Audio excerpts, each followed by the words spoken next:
A Prinsky Meditações apresenta o áudio de uma mensagem de Joel S. Goldsmith. A graça sempre esteve dentro de você. Parte 1. A vida no caminho espiritual pode ser dividida em 3 estágios principais. O primeiro muito agradável, o segundo não tão confortável, e o terceiro não apenas agradável, mas satisfatório. O primeiro estágio é agradável porque nossos pensamentos estão centrados principalmente na mudança das condições do mal, do erro, da discórdia e da desarmonia para condições mais harmoniosas. E como muitos de nós descobrimos, algumas dessas mudanças acontecem. Ganhamos um melhor senso de saúde, muitas vezes um senso muito melhor de suprimento. E nossas relações humanas se ajustam e se tornam muito mais satisfatórias do que eram antes. Neste primeiro estágio do nosso desdobramento espiritual, é uma coisa alegre ver uma parte do velho homem morrer, 1 Coríntios 15, 31, e o novo homem nascer, ver as velhas condições desaparecerem, aparecendo como novas e mais harmoniosas. O segundo estágio é provavelmente o mais longo, e o mais difícil. Isto é porque no segundo estágio estamos vivendo em 2 mundos. Vislumbramos algo da natureza da realidade, e algo da natureza irreal do mundo fenomenal, levando-nos gradualmente a um estado de consciência onde não corremos rapidamente para uma aspirina no momento em que temos um resfriado, ou consultamos imediatamente um médico quando algo mais sério se desenvolve.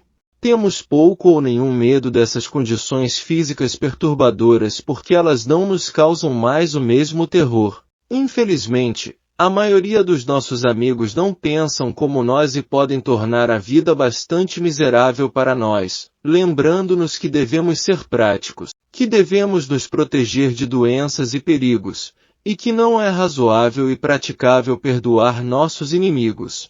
Devido a este conflito, muitas vezes nos encontramos vivendo em 2 mundos com a necessidade de atender a ambos. Aparentemente, não há como fugir de nenhum deles, e como não queremos perder o terreno espiritual que ganhamos com tanto trabalho, estudo e meditação, não temos outra escolha a não ser viver temporariamente nesses 2 mundos. Isso significa que às vezes podemos ser chamados a tomar remédios, ou a nos solidarizar com nossos amigos e parentes, mesmo quando não concordamos com o que eles estão fazendo.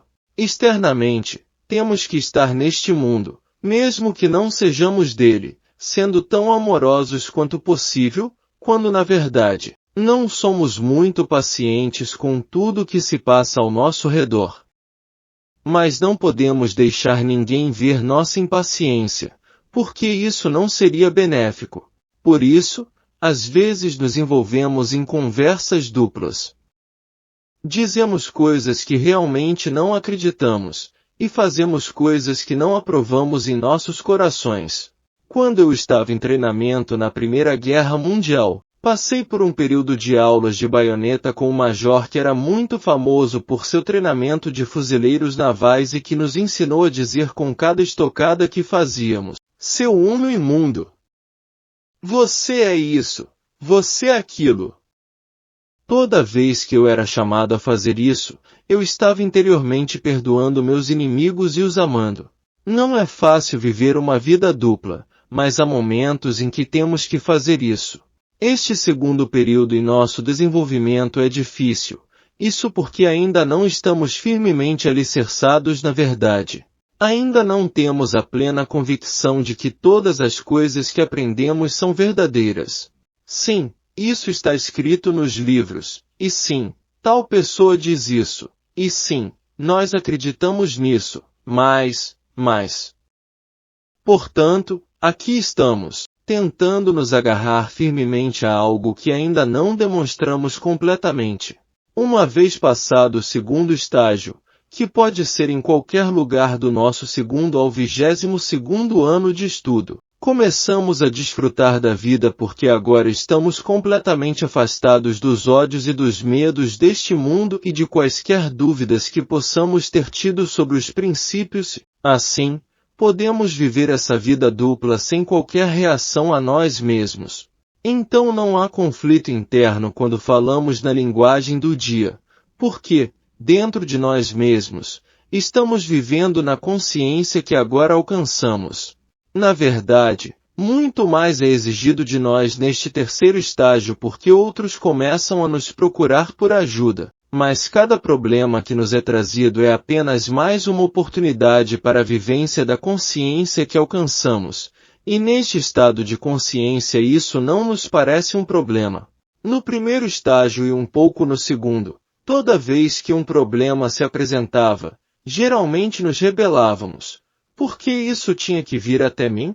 Tenho sido tão sério em meu estudo, tenho sido tão fiel. Agora, por que isso veio até mim? Estávamos travando uma batalha contra nós mesmos. Neste terceiro estágio, porém, sabemos que quanto mais alto formos, mais problemas nos serão apresentados, só que agora eles não são exclusivamente nossos problemas pessoais, são os problemas do mundo, amigos, família, pacientes, estudantes. Estes trazem os problemas, mas para nós eles não são mais problemas. Agora eles são oportunidades. Quando obtermos uma compreensão disto, virão longos períodos de conversa conosco mesmos, nos quais tentaremos deixar claro para nós mesmos que, se tivermos tentações que parecem não ceder imediatamente, perceberemos que nenhuma demonstração pode subir mais alto do que a consciência da qual emana. Dizemos: ah, sim, tenho a consciência de Deus.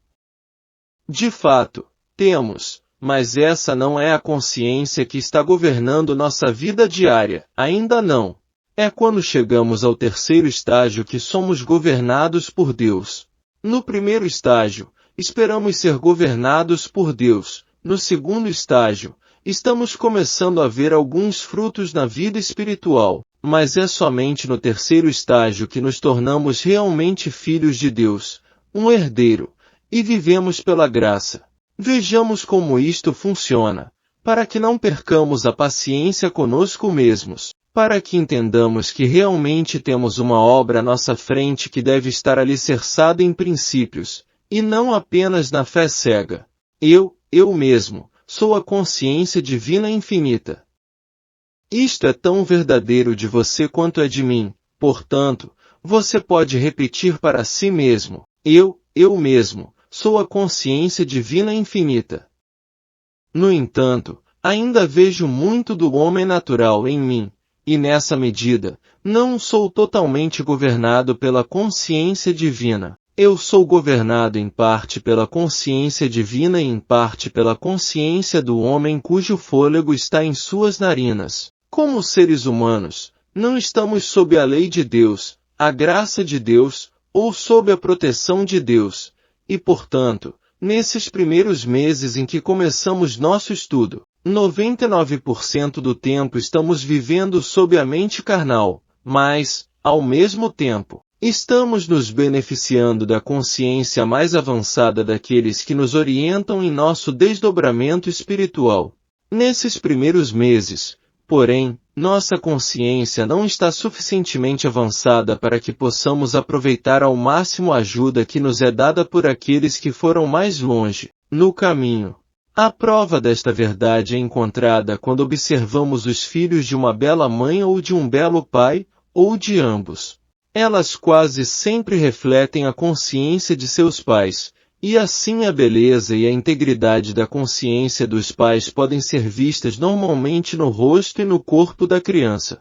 Quando essa criança completa 16, 17, 18 ou 19 anos, no entanto, ela começa a viver sua própria vida e a manifestar sua própria consciência. Quantas vezes essa bela criança se torna um patinho feio? Por outro lado, quantas crianças que foram patinhos feios, quando sob a consciência de seus pais, tornam-se belas, uma vez que começam a refletir seu próprio estado de consciência, que às vezes é muito mais belo do que o de seus pais. Se os pais mantêm sua consciência espiritual e vivem na realização de um poder, Pode-se esperar que o filho de pais espiritualmente dotados esteja 80% livre de doenças infantis, de comportamento delinquente, de acidentes e dos medos que normalmente assolam as crianças. Se, entretanto, essa criança não aceitar alguns dos princípios pelos quais seus pais foram capazes de lhe dar essa imunidade durante seus anos de infância, é mais do que provável que ela perca o benefício da consciência de seus pais, uma vez que esteja vivendo através de sua própria consciência e tenha saído debaixo do guarda-chuva da consciência dos pais. Da mesma forma, como alunos, estamos nos beneficiando da consciência de nosso professor. Estamos experimentando muito menos desentendimentos e desavenças no mundo porque a consciência de nosso professor está agindo como a lei para nossa experiência.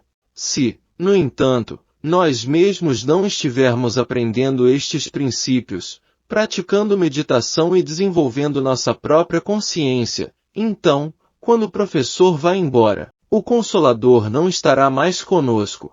Nestes primeiros dias, estamos adquirindo uma compreensão dos princípios, aprendendo a orar corretamente, aprendendo a meditar, aprendendo a viver na consciência de um poder, e aprendendo a viver na consciência da onipresença, onipotência, onisciência.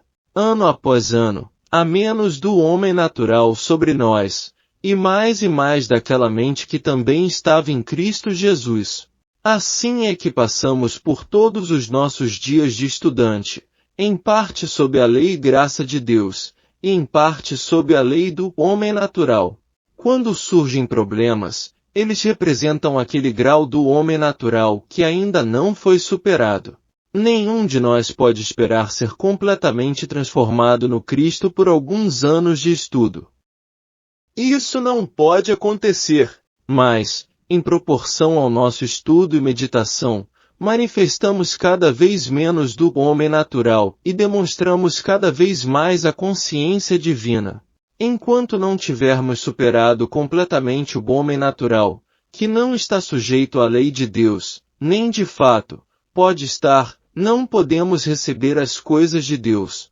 Portanto, à medida que os problemas surgem, o que somos chamados a fazer é lembrar que este homem natural não é de Deus, não é um poder, uma presença, ou uma realidade. O propósito da vida espiritual que estamos tentando levar é reconhecer a mente carnal toda vez que ela levanta sua cabeça. Eu te conheço, sei quem tu és. Fique para trás de mim. Tu não és de Deus, portanto, não há realidade para ti. Não há lei espiritual ou graça divina para te apoiar, manter ou sustentar. O grau em que o Filho de Deus foi elevado em nós é a medida em que podemos nos voltar sobre a mente carnal com suas manifestações e anulá-la. É importante que os estudantes captem bem os princípios da impersonalização e da nadificação, para que, no caso de surgirem problemas, eles não digam: como isso pôde acontecer comigo? Tenho lido os livros o ano todo. Tenho meditado o ano todo. Não é a quantidade de leitura e meditação que conta. O que conta é que grau de Cristo é elevado nos estudantes, que grau de amor ao próximo eles alcançaram, que grau de perdão a seus inimigos, que grau da não resistência ao mal, que grau da realização de um poder. Isto determina o grau de sua liberdade da discórdia, e determina a natureza de sua capacidade de atender aos problemas de forma rápida e decisiva. Alguns podem pensar que a fé desempenha um papel nisto, mas a fé não entra nisto de forma alguma. Não é uma questão de ter fé, é uma questão de realmente compreender estes princípios e ter a capacidade de aplicá-los impessoalmente, não apenas quando tudo está indo bem, mas quando as fichas estão caindo. Quando somos confrontados com esse Satanás, essa condição, devemos ser capazes de permanecer firmes e dizer: ahá! Essa é a crença universal em dois poderes. Outra tentação que surge é a tendência de nos culparmos por algo que fizemos. Quando fazemos isso, não estamos impessoalizando. Uma vez que dizemos: ó, eu sou o culpado. Acho que não sou um bom aluno. Evidentemente, eu não entendo. Outros entendem, mas eu não. Estamos personalizando, e enquanto personalizamos, caímos no mar, caímos na armadilha, e vamos ter uma luta. Façamos como Paulo, não afirmando ter chegado completamente, mas prossigo para o alvo, pelo prêmio da soberana vocação de Deus em Cristo Jesus. Filipenses 3:14. Reconheçamos, não estou olhando para o passado, estou indo em frente. Não afirmo ter alcançado a cristandade. Afirmo apenas que a cristandade é minha verdadeira identidade, e que ao entrar na realização de minha cristandade, nesse grau sou governado por Deus, e não pode haver problemas, certamente nenhum dos meus próprios. Então, quando vier a tentação na forma de um problema, lembraremos que não estamos lidando com nenhuma falha de nossa parte. Estamos lidando com a aparência de uma reivindicação universal de dois poderes, com a reivindicação do mal ou da discórdia personalizada, e cabe a nós colocar nosso calcanhar sobre isso. Embora possamos não ser responsáveis por termos 90 anos de idade, somos responsáveis por sermos velhos aos 90 anos de idade. Essa é uma reivindicação universal. Na verdade, aos 70 e 80 anos, a idade é uma reivindicação universal. E se vamos aceitar a reivindicação universal como sendo pessoal para nós, então somos nós que a manifestamos. Devemos entender que em nossa verdadeira identidade, o eu de nós é tão velho quanto Deus, é tão jovem quanto Deus, porque eu coexiste com Deus. Eu não tenho mais começo do que Deus tem um começo, e eu não tenho mais fim do que Deus tem um fim. Isto, você sabe, e eu sei. Ah, sim, todos nós sabemos, até que sentimos uma pontada de reumatismo, e então, alguém nos lembra que temos 48 ou 84 anos. Ao lidar com qualquer problema, impersonalizamos a imagem inteira, e uma vez impersonalizado, o problema não tem pessoa em quem, sobre quem, ou através de quem operar. Em outras palavras, devemos colocar o machado na raiz da árvore. Cada vez que damos lugar à dúvida ou ao desânimo, é porque estamos personalizando a crença universal em dois poderes, e nos responsabilizamos por isso. A vida do Espírito exige muito de todos nós. O Mestre disse, estreita é a porta, e apertado é o caminho que conduz à vida, e são poucos os que a encontram. Mateus 7:14. E talvez a razão de tão poucos entrarem é porque o caminho espiritual exige que nos apeguemos a certos princípios e um dos princípios principais é a impersonalização. É sem dúvida verdade que, enquanto houver crença em dois poderes, uma crença no bem e no mal no mundo, as pessoas vão agir de uma maneira boa ou má. Mas se continuarmos condenando nossos amigos e nossos vizinhos, não teremos como entrar na consciência superior, e experimentaremos o bem e mal até o momento em que realmente percebermos que não temos o direito de funcionar como seres humanos, de ter sentimentos humanos de bem ou de mal, e certamente não temos o direito de ter vontade humana. Uma vez que começamos a compreender a verdadeira natureza de nossa identidade e a conhecer nosso nome secreto, entramos então em um modo de vida totalmente novo. Agora confiamos nesse maná oculto que é nossa consciência divina, minha verdadeira consciência, essa consciência que Deus me deu, é o meu maná oculto.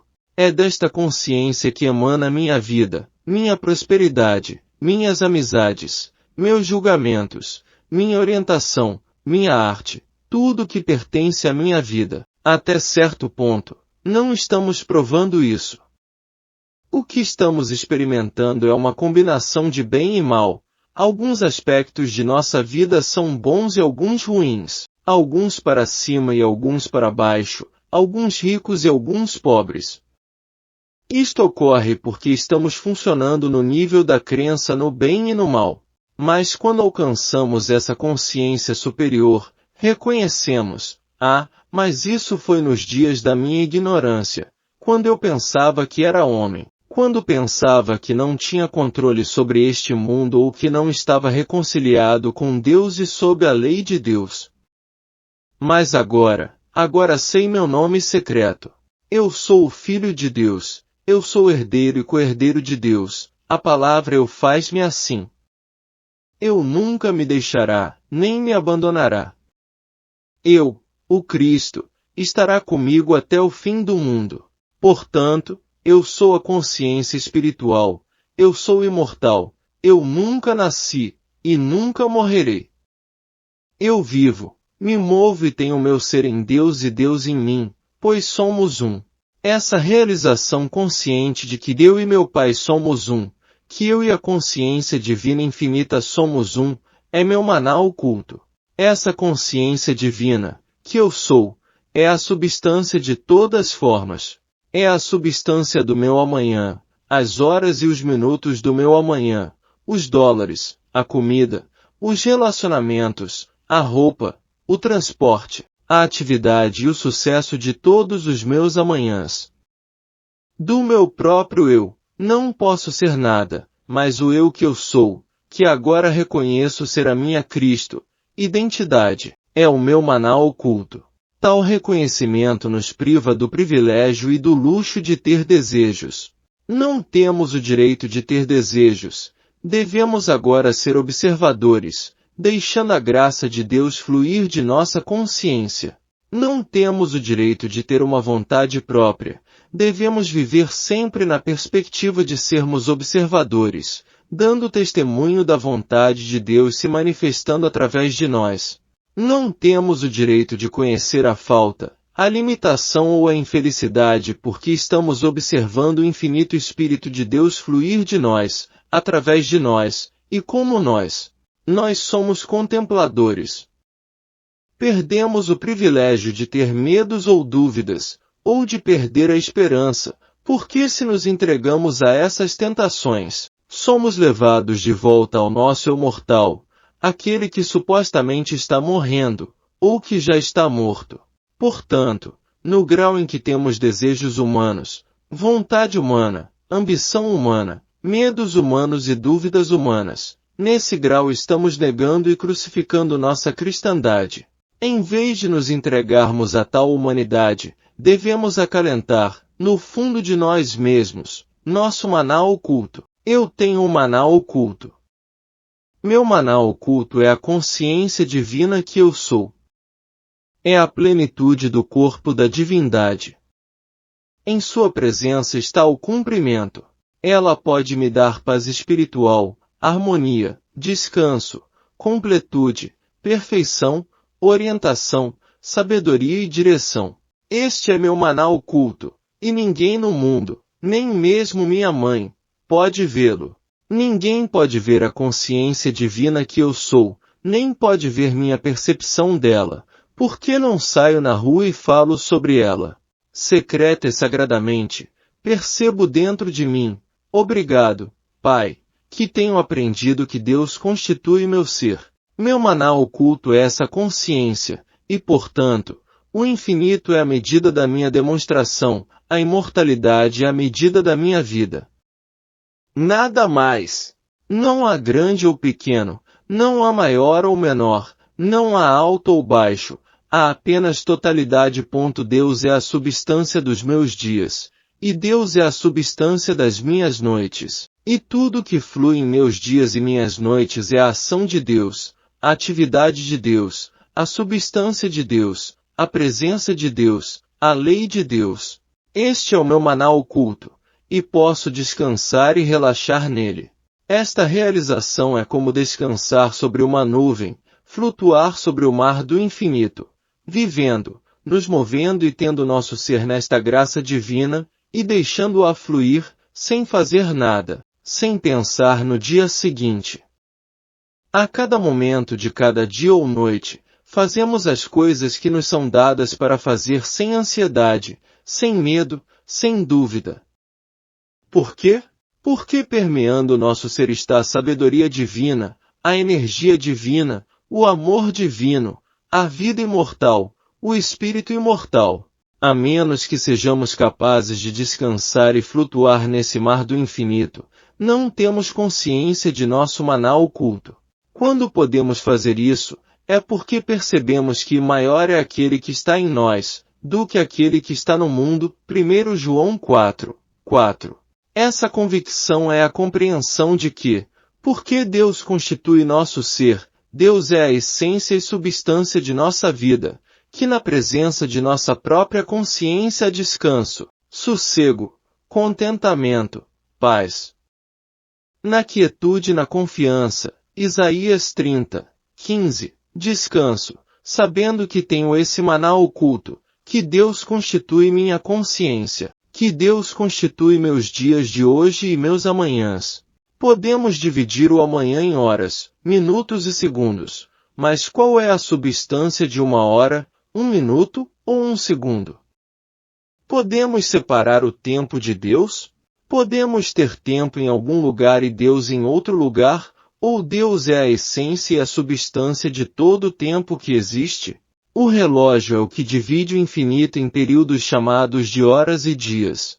Mas se removermos o relógio do nosso pensamento, logo veremos que não há dias, horas ou minutos, há apenas um infinito e eterno agora, um agora que está acontecendo, e continua sempre sendo agora, nunca está sendo depois, nunca está sendo antes, está sempre sendo agora.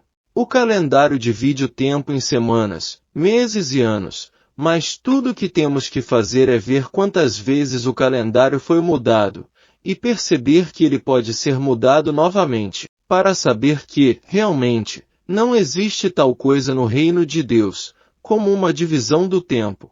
Quando removemos os relógios e os calendários de nossa consciência, vemos que estamos aqui neste espaço, neste tempo, e que o espaço está sempre aqui e que o tempo está sempre sendo agora, e em cada período do nosso agora, temos uma função a realizar. Deus é a substância do nosso tempo, Deus é a substância dos nossos dias, Deus é a substância, a atividade e a lei das nossas noites, e é por isso que não há idade, só existe agora.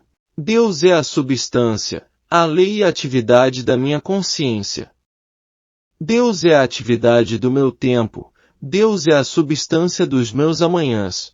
Agora estou no tempo de Deus, agora estou aos cuidados de Deus, agora estou flutuando sobre esse mar do Espírito, esse oceano de contentamento. Este contentamento, que muitas vezes senti como uma nuvem ao redor de meus ombros, como se estivesse descansando sobre essa nuvem de espírito, de paz, de descanso. À medida que vivemos na percepção de nossa consciência divina, o homem natural em nós está morrendo. Por que ele está morrendo? Ele é alimentado apenas por nossos pensamentos, e quando nossa vida humana, nosso eu carnal, não está em nossos pensamentos, ele está morrendo. Quanto mais vivemos na percepção consciente de Deus constituindo nosso ser, mais o homem natural está sendo diminuído, até que finalmente se desvanece inteiramente.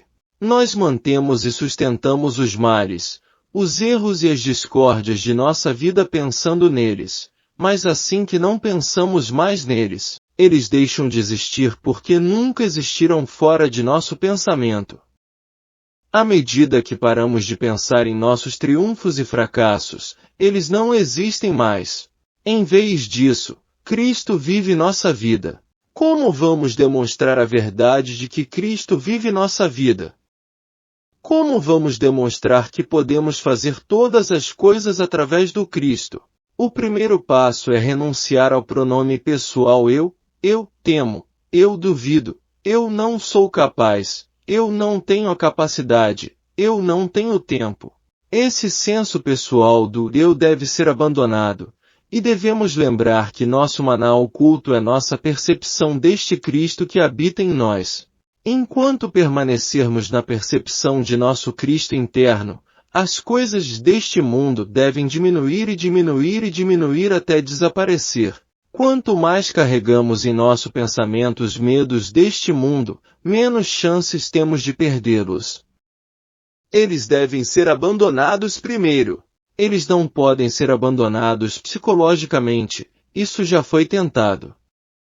Não podemos nos psicologizar a partir de nossos medos.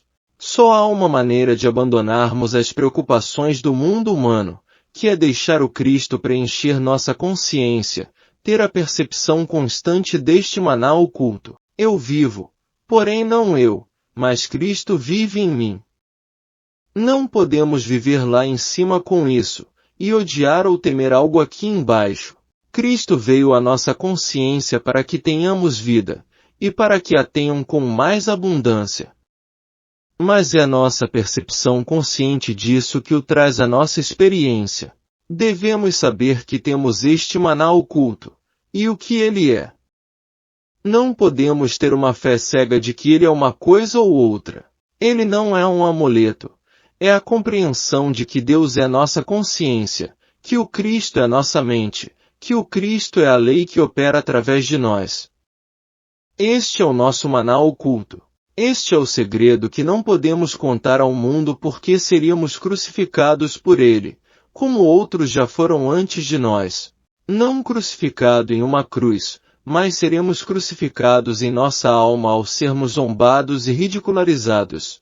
Portanto, devemos manter isto trancado em nossa consciência, e quando o mundo ver a praticidade deste modo de vida, ver as vidas harmoniosas que se desdobram, não haverá mais argumentos ou críticas. Fique quieto sobre este maná oculto. Então, mesmo que o mundo não acredite, não haverá argumento algum. Tudo em nosso mundo humano, seus costumes, linguagem e modo de operação, torna a vida difícil para nós enquanto tentamos manter essa palavra em nossa consciência. A dificuldade é que prestamos um serviço labial à conversação do mundo, e ao mesmo tempo, sempre temos que manter nossa própria integridade espiritual interior, e ainda assim, não expressá-la externamente. É por isso que é imperativo ter muitos períodos de 10, 20 ou 30 segundos ou minutos para uma pausa no meio do dia ou da noite para relaxar, lembrar e flutuar novamente no mar do espírito. É por isso que é tão essencial fechar os olhos às vezes para sentir o testemunho, e lembrar, obrigado, Pai. Eu no meio de mim é o meu maná oculto. Todo este tempo estamos elevando o eu em nós, elevando-o do senso pessoal de eu para o eu que realmente somos. Estamos crucificando esse senso pessoal de eu, e se o mantivermos por tempo suficiente, ele estará morto. E não restará nada além do eu que somos. E com isso minha paz e minha graça, minha totalidade, minha completude, minha harmonia, minha justiça. Temos que lembrar com frequência que o Eu Cristo é nossa verdadeira identidade, enquanto o homem natural é aquela parte de nós que nos foi imposta ao nascer e a qual estamos agora morrendo. Na medida em que elevamos o Eu em nós, estamos morrendo diariamente para o senso pessoal do eu. Na medida em que não pensamos, mas descansamos no mar do Espírito, estamos deixando Cristo viver nossa vida. E então a cada momento do dia fazemos aquelas coisas que nos foram dadas para fazer. Um estudante compreensivo não acreditará que este caminho é uma forma de não fazer nada. Em certo sentido, é. Mas este não fazer nada nos faz levar uma vida muito ocupada porque o não fazer nada não é realmente um não fazer nada, é não fazer nada de natureza pessoal. É não fazer nada através do medo ou da dúvida pessoal, é não fazer nada que seja puramente de nossa vontade ou de nosso desejo. Neste sentido, ele não está fazendo nada, mas é realmente uma existência muito ativa porque Deus está se realizando como nossa experiência individual. Deus está realizando a si mesmo e seu destino como nossa experiência individual. Essa não é a sua vida ou a minha vida para fazer o que gostaríamos. Essa é a vida de Deus que Deus está vivendo como nós. Quando começarmos a perceber isso, compreenderemos a imortalidade. Não podemos compreender a imortalidade enquanto pensamos em nossa vida como sendo nossa, porque sabemos muito bem que esse senso pessoal de vida chega ao fim. E enquanto mantivermos essa crença, não poderemos ter nenhum senso de imortalidade. Não há como perpetuar eternamente um senso limitado de eu. Em vez disso, devemos morrer diariamente para esse senso limitado de eu e perceber, não é minha vida que é eterna, é a vida de Deus que está vivendo a si mesmo como minha vida que é eterna. A vida de Deus não pode morrer, não pode envelhecer, não pode ser doente. Quanto mais percebemos que essa é a vida de Deus, que essa é a consciência de Deus aparecendo como nós, mais perdemos a preocupação com nossa própria vida na realização de que Deus sabe como manter e sustentar sua vida, que é a nossa. Conhecer nossa verdadeira identidade é o maná oculto. É a capacidade de descansar, sabendo que Deus não tem quaisquer limitações e que Deus vive nossa vida. Deus não pode morrer, Deus não pode pecar, Deus não pode estar doente. Cristo é o eterno Filho de Deus, que nunca nasceu e nunca morrerá, e que Cristo, o divino Filho de Deus, vive como minha vida eterna. Vamos relaxar e descansar nesta verdade. Que essa seja nossa carne, que o mundo não conhece, mas que nós conhecemos e compreendemos. Essa é nossa carne secreta, nossa carne espiritual, a substância de nossa vida, a compreensão de nossa verdadeira identidade, a compreensão de nossa vida crística, de nossa mente crística, de nossa alma crística, de nosso ser crístico. Mas e quanto a todos os pecados dos quais fomos culpados? Nós nunca fomos.